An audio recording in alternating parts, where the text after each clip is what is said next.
This week we speak with Frederick Bussey, who is president and CEO of Icon Marketing and Consulting. Frederick, welcome to the show, and tell us a little bit about your business. Well, I am the creative director, CEO of Icon Status. It's a consultancy, a PR group consultancy. We handle marketing, branding, advertising, public relations, media relations, social media management, online marketing, and SEO marketing as well. So we cover a wide spectrum of the gambit, and we just make sure that people can get themselves in front of the people that they want to. But the long and short of it is we're really storytellers.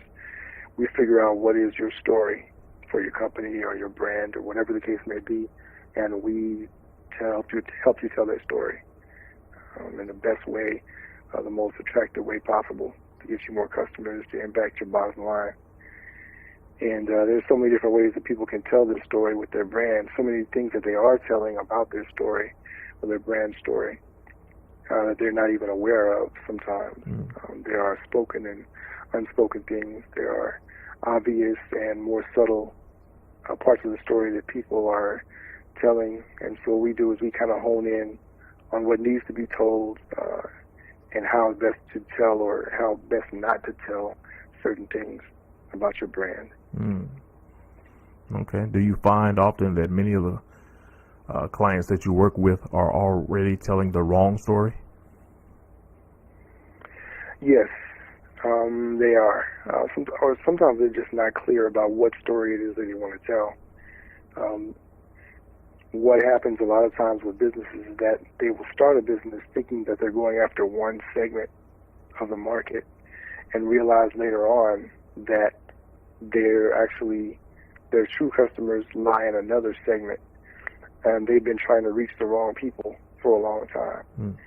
And what will happen sometimes with companies is that they'll realize that they think that they are doing something wrong because they're getting this other segment of the population, and so they feel like they have to continue to hammer the segment that isn't responding, when in fact, if certain people are buying your product or they're responding to your service or whatever the case may be, then that's what your customers are. You need to service them. You need to figure out what makes them tick. You need to find out why they're buying your product and maximize that versus trying to chase people who don't want what you have.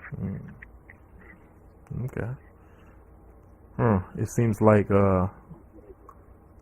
many businesses now might be resistant to change, or may have started off with a concept with their forming, thinking that they wanted to do a certain kind of business, and just refusing to acknowledge the new market that has emerged.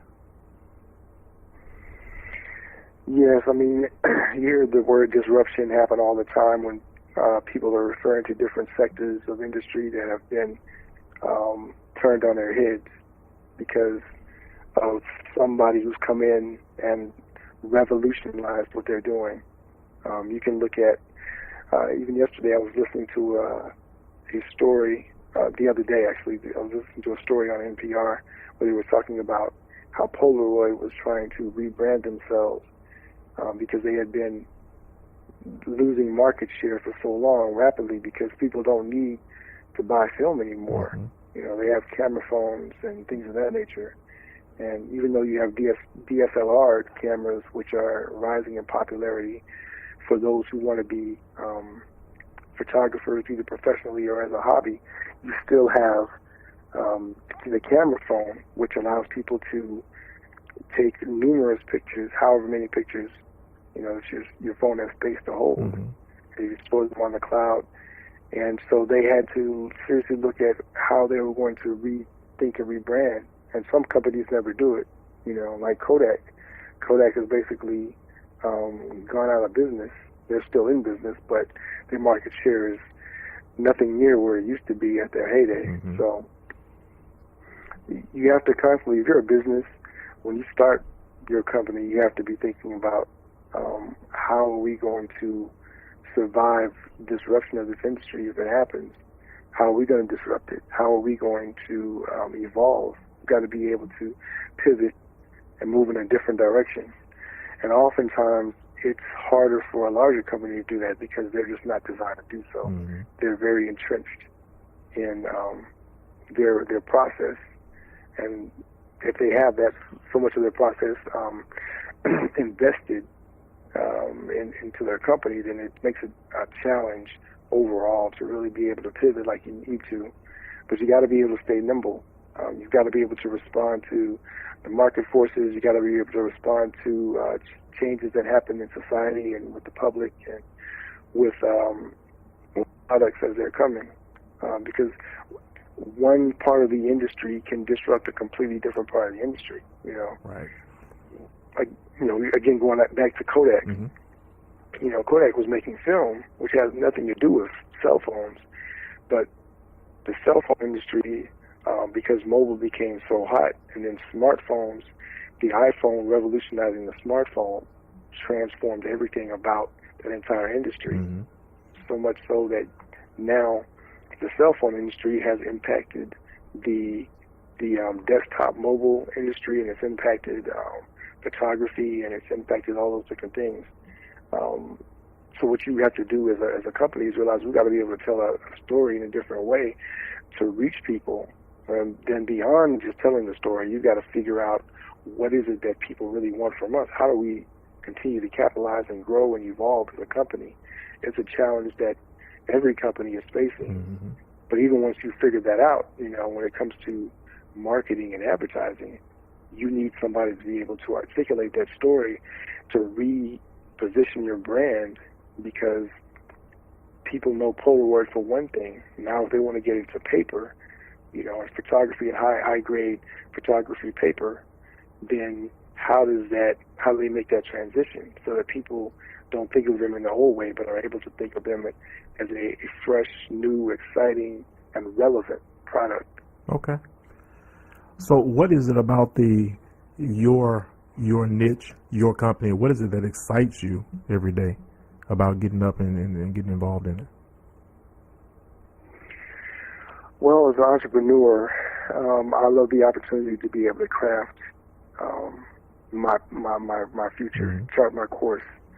When I see things that are happening, that are going on in the industry, one of the things that can be frightening is that you're trapped on a burning plane. You see your plane going down, but you're stuck there and you can't get off. Yeah. Either because you need this job or you need, you thought you were invested in the security of this company, and now you have to try and ride it out and hope that things get better. But you really can see that the trajectory of the company is not going well. With myself, I have a little bit more control over that. Mm-hmm. You ultimately don't have control of anything, but being able to pivot is really important for me to be able to chart that course.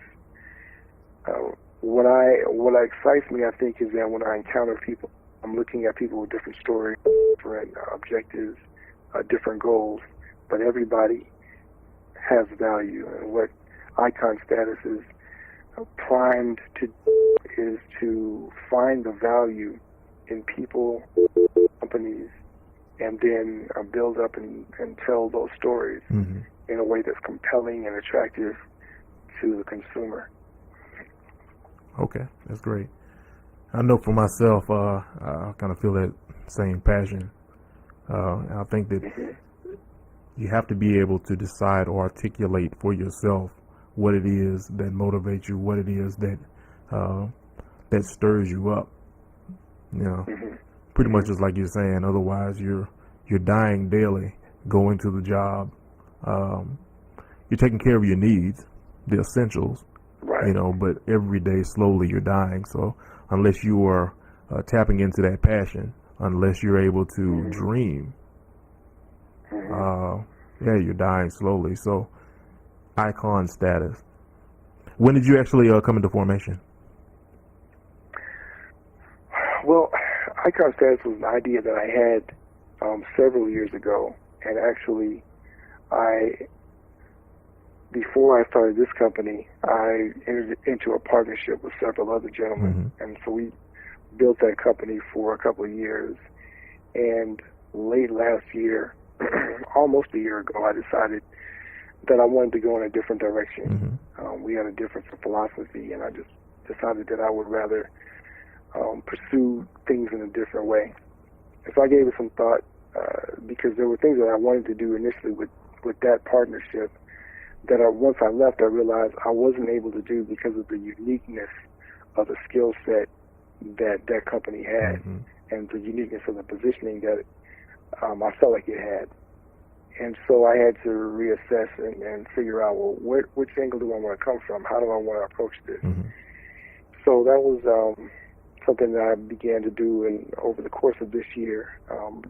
Recently soft launching the company, building it out and attaining new clients and things like that. So that's what we're in the process of doing now.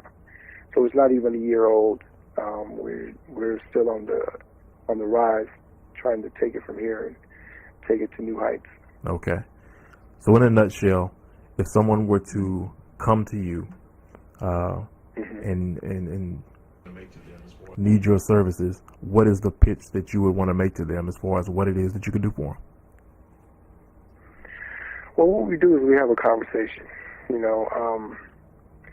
I don't believe in being a salesman. I don't want to sell you on a product, because that implies that I know what's best for you before I even meet you as a business owner or as a person. And I don't know that. That's presumptive. What we do is we have a conversation. Who are you? Where are you going? Where are you headed? What are you trying to accomplish with your company? Basically, what problems do you solve for people? And then how can we tell that story? Figuring that out is really what we're about. It's about a conversation, not a pitch. I can make presentations all day afterwards based on what we've learned, but that's an educated presentation. It's an educated conversation that we're having.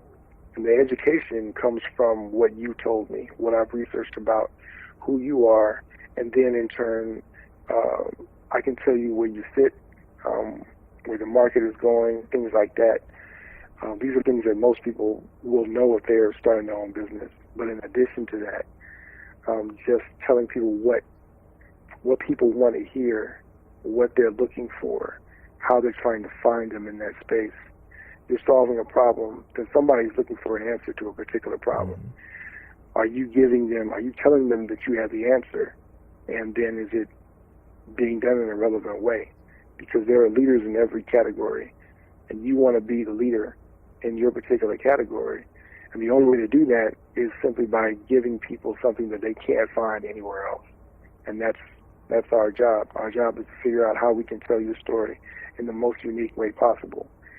And unique not meaning that we create uniqueness. We hone in on that uniqueness that you have as a company or a brand or an